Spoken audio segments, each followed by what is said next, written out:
3, 2, 1, start. Hey guys, praise the Lord. Welcome to Grace Frequency. Last week personal லைஃப்பில் காட்ஸோட will எப்படி implement ஆகுது, நம்ம அதை எப்படி தெரிஞ்சுக்கணும் அப்படின்னு சொல்லிட்டு பாஸ்டர் கூட நம்ம நிறைய விஷயம் டிஸ்கஸ் பண்ணியிருந்தோம்.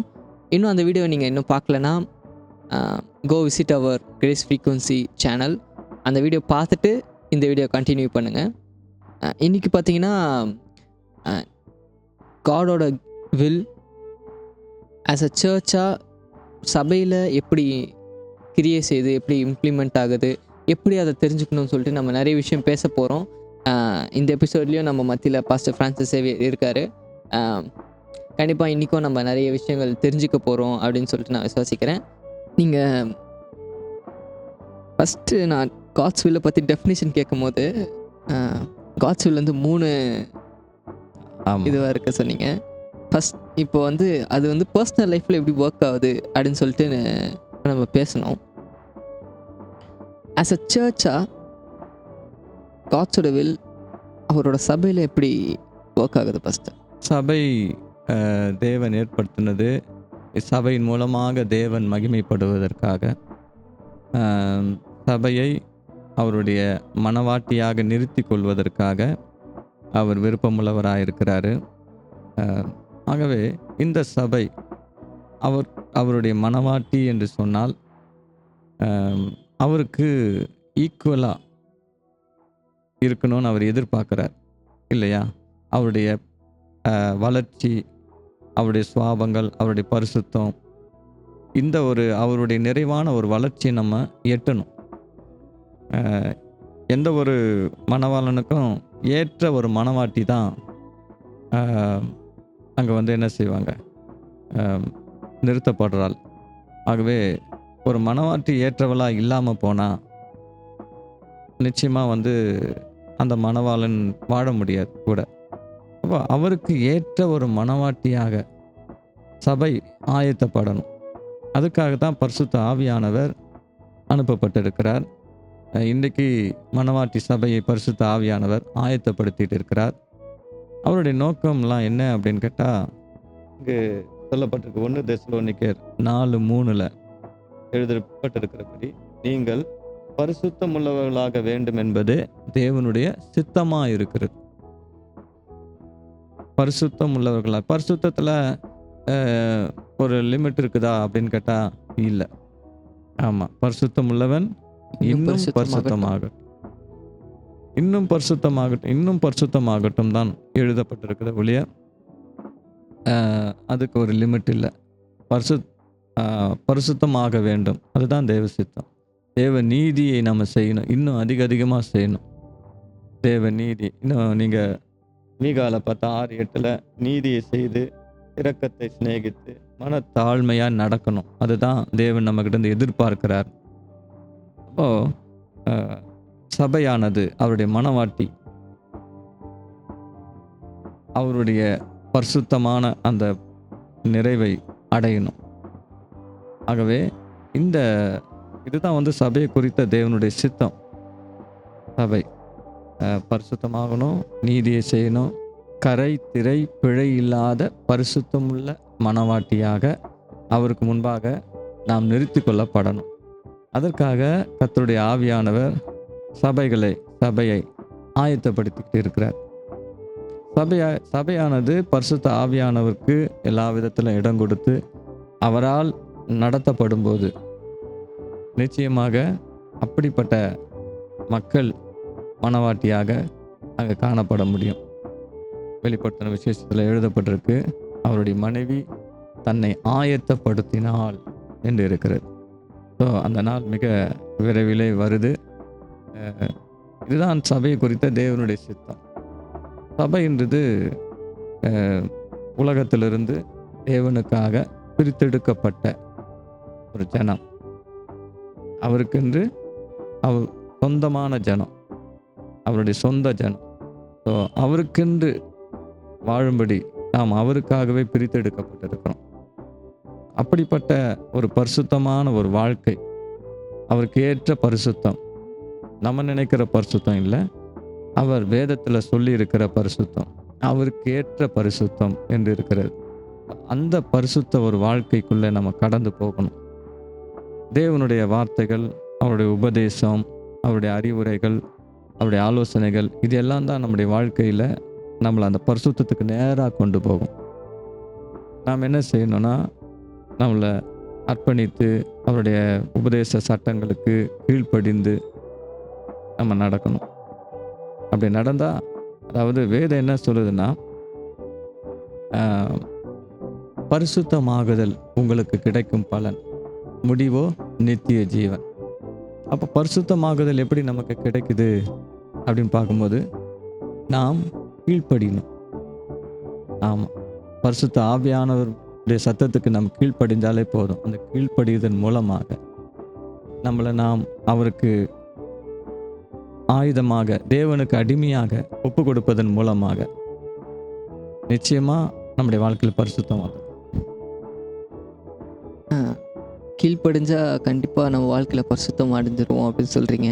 ஆனால் இப்போ இருக்கிற ஜென்ரேஷனுக்கு வந்து கீழ்ப்படுறது தான் ரொம்ப மிகப்பெரிய டாஸ்காக இருக்குது. நீங்கள் வந்து லாஸ்ட் எபிசோட் போன வாரம் வந்து ஒரு தனி நபரோட வாழ்க்கையில் கர்த்தரோட சித்தம் எப்படிலாம் வந்து கிரியை செய்யுது, அதை வந்து அந்த நபர் எப்படி தெரிஞ்சுக்கொள்ளணும், தெரிஞ்சுக்கிறதுனால என்ன ஆசீர்வாதங்கள் அப்படின்னு நிறைய விஷயம் சொன்னீங்க. இப்போ வந்து ஆஸ் அ சர்ச்சாக இப்போ நம்ம காட்ஸோட வில் என்னென்னா பரிசுத்தமாகிறது அப்படின்னு சொன்னீங்க.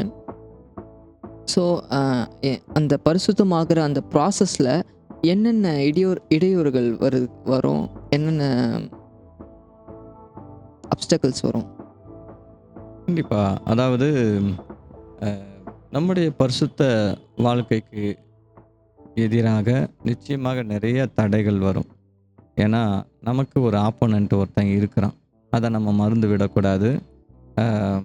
அந்த சாத்தானை ஆண்டவர் ஏற்கனவே அவனை ஜெயிச்சிட்டார். அவன் என்ன செய்வான், நிச்சயமாக அவருடைய மனவாட்டி சபையை தாக்குவதற்கு பல விதங்களிலும் செயல்படுவான். ஆனாலும் ஆண்டவர் சொல்லிட்டாரு, பாதாளத்தின் வாசல்கள் உங்களை மேற்கொள்ளாது அப்படின்ட்டார். அவருடைய சபை அவர் மேலே அஸ்திபாரம் போடப்பட்டு கட்டப்பட்டு வருது இல்லையா? ஸோ அவருடைய சரீரமாகிய சபை என்று எழுதப்பட்டிருக்கு.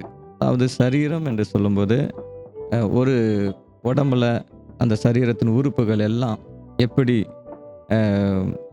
ஒன்றிணைந்து செயல்படுகிறதோ அதுபோல் சபையில் இருக்கிற நாம் எல்லாரும் என்ன செய்யணும், அந்த ஏக சிந்தை வேணும், ஒரு மனம் வேணும், அந்த ஒற்றுமை, அந்த ஐக்கியம் நமக்குள்ளே இருக்கணும்.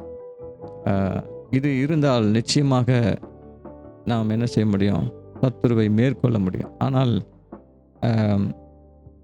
நம்ம ஒரே சரீரத்தில் இருந்துக்கிட்டு பிரிவினைகளுக்கு இடம் கொடுக்கும்போது, ஒரு மனம் இல்லாமல் இசைவு இல்லாமல் நடக்கும்போது அந்த இடத்துல எந்த ஒரு வளர்ச்சியும் பார்க்க முடியாது. அங்கே பிரிவினையை தான் பார்க்க முடியும். ஒரு வீடு தனக்குத்தானே பிரிந்திருந்தால் அது எப்படி நிலைத்திருக்கும்? ஒரு ராஜ்யம் தனக்குத்தானே பிரிந்திருந்தால் அது எப்படி? இன்னைக்கு நிறைய சபைகளில் பிரிவினைகள், ஒரு சபைக்குள்ளேயே பிரிவினை. அந்த பிரிவினை எப்படி வருதுன்னா, சபையில் இருக்கிறவங்களுக்குள்ள, அதாவது சரீரமாகிய அந்த சபையில் நம்ம எல்லாரும் ஒரு தனித்தனி அவயவங்களாக இருக்கணும். ஒருத்தருக்கு ஒருத்தர் ஒரு அண்டர்ஸ்டாண்டிங் இல்லாமல், ஆவியினால் நடத்தப்படாமல், இசைவு இல்லாமல், ஒரு மனம் ஒற்றுமை, அந்த ஏக சிந்தை இல்லாமல், ஒவ்வொருத்தரும் ஒவ்வொரு சிந்தையோட நோக்கத்தோட தன்னிச்சையாக செயல்படும்போது அந்த இடத்துல ஆவியானவருடைய நடத்துதல் பார்க்க முடியாது. அந்த இடத்துல ஒரு பிரிவினைகள் இருக்கிறது, சபைகளுக்குள்ள சண்டைகள் இருக்கிறது, சாத்தானுக்கு அவங்க அதிகமாக இடம் கொடுத்து போயிடுறாங்க. ஸோ இந்த நீங்கள் சொன்ன மாதிரி இந்த ஒரு பிரச்சனைகளை, பிசாசனுடைய போராட்டங்கள், ஆப்ஸ்டிக்கலை சபையானது மேற்கொள்ளணும். அப்போ தேவ சித்தம் என்னதுன்னு பகுத்தறியணும். உலகத்துக்கு ஒத்த வேஷம் தரிக்கக்கூடாது. நம்முடைய இச்சைகளுக்கு, ஆசைகளுக்கு இடம் கொடுக்கக்கூடாது. பரிசுத்த ஆவியானவர் தான் லீட் பண்ணுறவர். அவருக்கு நம்மளை ஒப்பு கொடுத்து அவர் எப்படி நம்மளை நடத்த விரும்புகிறாரோ அதுக்கேற்றபடி நம்ம இடம் கொடுக்கணும். அதாவது இன்னைக்கு சபைகள் பரிசுத்த ஆவியானவரை வெளியில் தள்ளிட்டாங்க. தன்னிச்சையாக தான் செயல்பட்டுக்கிட்டு இருக்கிறாங்க. அதனால் அந்த இடத்துல உண்மையாக அந்த ஒரு மனவாட்டியை அவரால் உருவாக்க முடியாமல் போகுது. அதனால் இந்த ஆப்ஸ்டிக்கல் இருக்க தான் செய்யுது. இதை நம்ம மேற்கொள்ளணும். மேற்கொண்டாதான் மேற்கொள்வதற்கு ஆவியானவர் உதவி செய்கிறார். ஆமாம், அவருடைய வார்த்தைகளில் நம்ம நிலைத்திருக்கணும். நீங்கள் என்னிலும் என் வார்த்தைகள் உங்களிலும் நிலைத்திருந்தால் என்று சொல்ல நிலைத்திருக்கணும். அப்போ அவருடைய வார்த்தை நமக்குள்ளே நிலைத்திருக்கும் போது அந்த வார்த்தையின் பலத்தால் நாம் சாத்தானை மேற்கொள்ள முடியும். இளைஞர்களுக்கு ஆண்டவர் என்ன எழுதுறாருன்னா, வாலிபரே நீங்கள் பொல்லாங்கனை ஜெயித்ததினால் உங்களுக்கு எழுதுகிறேன், தேவனுடைய வசனம் உங்களுக்குள்ள நிலைத்திருக்கிறதுனால் நான் உங்களுக்கு எழுதுகிறேன் என்றார். இப்போ ஆண்டவருடைய வசனம் நமக்குள்ள நிலைத்திருந்தாதான் பொல்லாங்கனை ஜெயிக்க முடியும். அப்போ ஆண்டவருடைய வசனத்துக்கும் நமக்கும் சம்பந்தமில்லாத ஒரு வாழ்க்கையை வாழக்கூடாது. வார்த்தை வாழ்க்கையாய் மாறணும். அது வாழ்க்கையாய் மாறும்போது நிச்சயமாக அந்த பொல்லாங்கனை நம்ம ஜெயிக்க முடியும். வாழ்க்கையில் பரிசுத்தமாக வாழ முடியும். ஆண்டவருடைய வார்த்தைக்கு கீழ்ப்படுகிறது எவ்வளோ பெரிய ஆசீர்வாதன்றதை நம்ம உணர்ந்துட்டோம்னா நிச்சயமாக கீழ்ப்படியாமல் இருக்க முடியாது. ஆண்டவருடைய வார்த்தைக்கு கீழ்ப்படிவோம். அதை எப்படி கீழ்ப்படினோம்? முழுமையான கீழ்ப்படிதல், உடனடியான கீழ்ப்படிதல். இது நம்ம வாழ்க்கையில் வேணும். ரொம்ப அருமையாக எவ்வளோ சுருக்கமாக சொல்ல முடியுமோ அவ்வளோ சுருக்கமாக சொன்னீங்க. தேவனுடைய சித்தம் கர்த்தரோட சபையில் எப்படி கிரியை செய்து அப்படி கீழ்ப்படுதலும் பரிசுத்தம் முக்கியம் அப்படின்னு சொல்லிட்டு நிறைய விஷயங்கள் நம்ம நிறைய பேசணும். கடைசியாக காட்ஸ்வில்லோட டாப்பிக்கில் கடைசியான கொஸ்டினுக்கு வந்திருக்கோம் பாஸ்டர். கர்த்தருடைய சித்தம் பொதுவான மனுஷர்களுக்கு கர்த்தருடைய சித்தம் என்னது? பொதுவாக எல்லா மனுஷரை குறித்தான தேவனுடைய சித்தம் என்னது? பொதுவாக எல்லா மனுஷரை குறித்த தேவனுடைய சித்தம் என்னன்னா, எல்லா மனுஷரும் மனுஷனை தேவன் என்ன நோக்கத்தோடு படைச்சார், படைப்பின் நோக்கத்தை எல்லா மனுஷரும் அறிந்து கொள்ளணும். படைத்த தேவனை அறிந்து கொள்ளணும். அது மாத்திரமல்ல, இந்த மனுக்களும் தேவனை விட்டு பிரிந்து இருக்கிறது, விழுந்து போயிருக்கிறது, பாவத்தில் அக்கிரமத்தில் விழுந்து போயிருக்கிறது. விழுந்து போன மனுக்குலத்தை தேவன் மீட்கும்படியாக ஒரு மீட்பரை ஏற்படுத்தியிருக்கிறார். மீட்பை உண்டு பண்ணியிருக்கிறார் அவர் மூலமாக. ஆகவே இந்த மனுக்குலமானது எல்லா மனுஷரும் இந்த ஒரு தேவன் ஏற்படுத்தின ரட்சிப்பை அவர்கள் அடையணும். உண்மையான சத்தியத்தை அறிஞ்சிக்கணும். எல்லாம் பொய்யை நம்பிக்கிட்டு பொய்யை பிடிச்சிக்கிட்டு வாழ்ந்துக்கிட்டு இருக்கிறாங்க. அதுதான் உண்மைன்னு நினைக்கிறாங்க. உண்மையான ஒரு தேவன் ஒருத்தர் இருக்கிறார். ஒரே ஒரு தேவன் தான் இந்த உலகத்தில் இருக்கிறார் என்பதுக்கு இந்த உலகத்தில் தேவனால் படைக்கப்பட்டிருக்கிற அந்த படைப்பு பொருட்களில் காணப்படுகிற ஒற்றுமைன்னு ஒன்று இருக்குது. அது என்ன ஒற்றுமை தெரியுமா உங்களுக்கு? தெரியல பாஸ்ட். எல்லா படைப்புகளையும் நீங்கள் பார்த்தீங்கன்னா, தேவன் படைத்த படைப்புகள் எல்லா உயிரினங்களிலும் முக்கியமாக ஒரு ஒற்றுமை இருக்கிறது.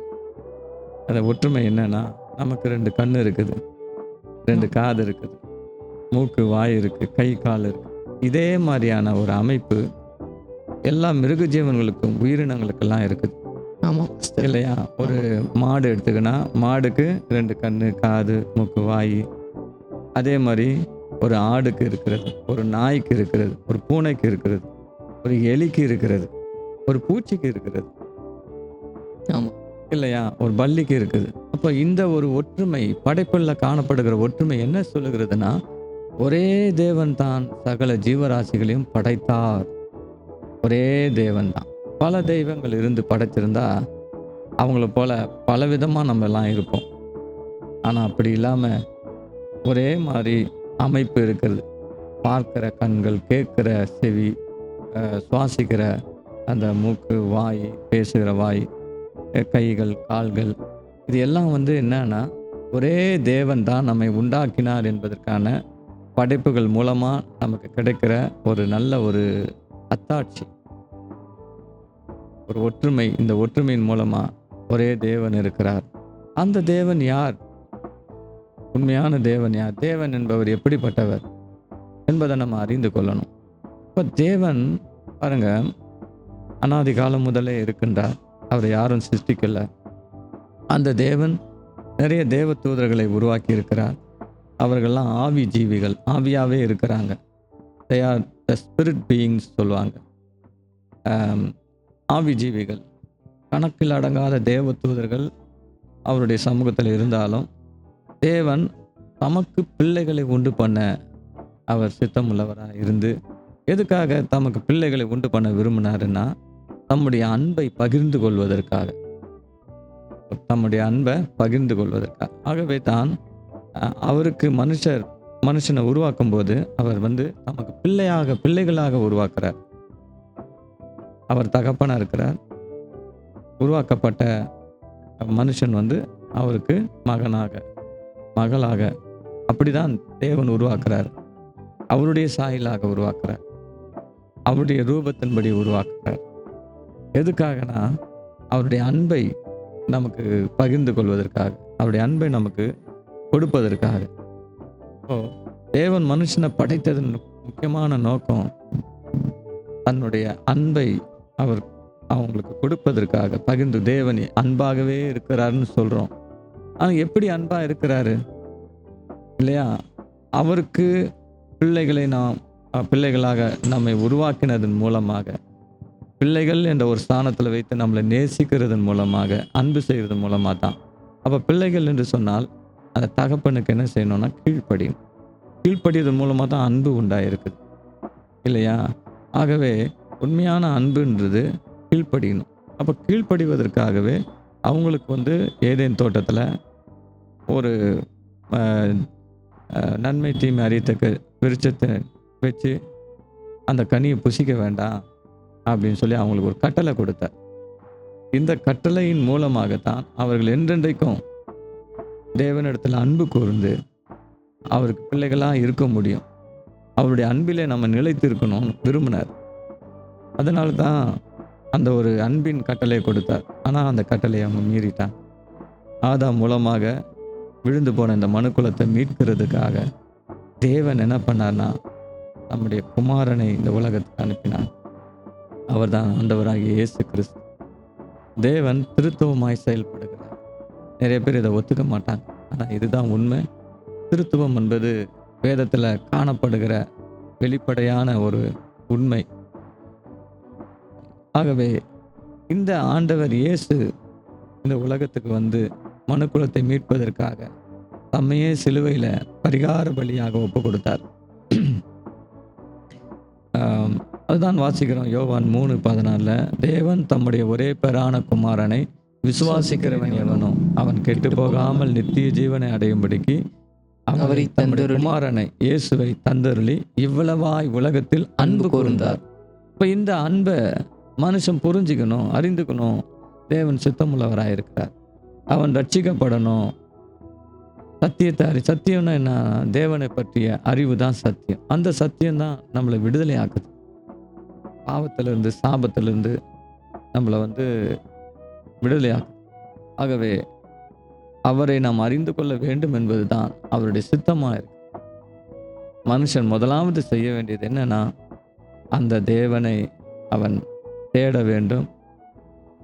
எப்படியாகிலும் மனுஷர்கள் இந்த உலகத்தில், அதாவது தடவியாகிலும் தம்மை கண்டு கொள்ளத்தக்கதாக தேவன் என்ன செய்கிறாரு? அப்படி வச்சிருக்கிறாரு. எப்படியாகிலும் அவரை தடவியாகிலும், தடவின்னா தடவுறது யாரு? கண் இல்லாதவங்க தான் தடவி பார்ப்பாங்க இல்லையா? இன்னைக்கு அப்படிதான் நாம் குருடர்களாக இருந்த காலத்தில் தடவி பார்த்தாகிலும் நம்ம தேவனை அறிந்து கொள்ளணும்னு தேவன் விரும்புகிறார். தேவன் மறைந்து இருக்கிறார், அவரை பார்க்க முடியாது. அப்போ அவரை எப்படி நம்ம அறிந்து கொள்ள முடியும் இருக்கிறாருன்னு சொல்லிட்டு, தேவன் தாம் படைத்த படைப்புகள் மூலமாக அவருடைய நித்திய வல்லமை, தேவத்துவம் என்பதையெல்லாம் தேவன் வெளிப்படுத்தி இருக்கிறார். இதன் மூலமாக தேவன் ஒருவர் இருக்கிறார் என்பதை வெளிப்படையாக இந்த வெளியரங்கமாக அவருடைய இயற்கை, அவருடைய கரத்தின் கிரியைகள் மூலமாக நம்ம நிச்சயமாக என்ன பண்ண முடியும்? தேவனை அறிந்து கொள்ள முடியும். இன்னைக்கு மனுஷன் தேவன் இல்லைன்னு சொல்லிக்கிட்டு இருக்கிறான். ஆனால் தேவன் ஒருத்தர் இருக்கிறதுனால தான் எல்லாம் இயங்கிக்கிட்டு இருக்குது. இந்த பூமி சுற்றிக்கிட்டு இருக்கிறது, சூரியன் சூரியன் சுற்றிக்கிட்டு இருக்குது. இப்போ இதெல்லாம் வந்து நம்ம பார்க்கும்போது என்னன்னா, வானத்தில் இருக்கிற எண்ணிக்கை கடங்காத கோள்கள் இருக்கிறது. இது எல்லாவற்றையும் தேவன் தான் இயக்கி கொண்டிருக்கிறார். எல்லாம் அதன் பாதையில் ஓடும்படி ஆண்டவர் நியமித்து வச்சிருக்கிறார். அப்போது ஒரு பொருளானது தானாக அது வந்து ஒரு இடத்துலேருந்து இன்னொரு இடத்துக்கு போயிடாது. அதை இயக்கக்கூடிய ஒரு இயக்கு விசைன்னு ஒன்று வேணும் இல்லையா? அது இல்லாமல் அது தானாக போயிடாது. இன்றைக்கி மனுஷன் என்ன செய்கிறான் அப்படின்னா, எல்லாம் தானாக உருவாச்சுன்றான். தேவன் ஒருவர் இருக்கிறார். அவர் தான் உண்டாக்குனார். எல்லாவற்றையும் இல்லாமையிலிருந்து உண்டாக்குனார். உண்டாக்கி அவர் தான் எல்லாவற்றையும் இயக்கி கொண்டு இருக்கிறார். ஆகவே அந்த தேவனை யார் என்பதை மனுஷன் என்ன பண்ணணும்? அறிஞ்சிக்கொள்ளணும். ஆமாம், நம்முடைய வேதம் அந்த தேவனை இந்த உலகத்துக்கு வெளிப்படுத்துது.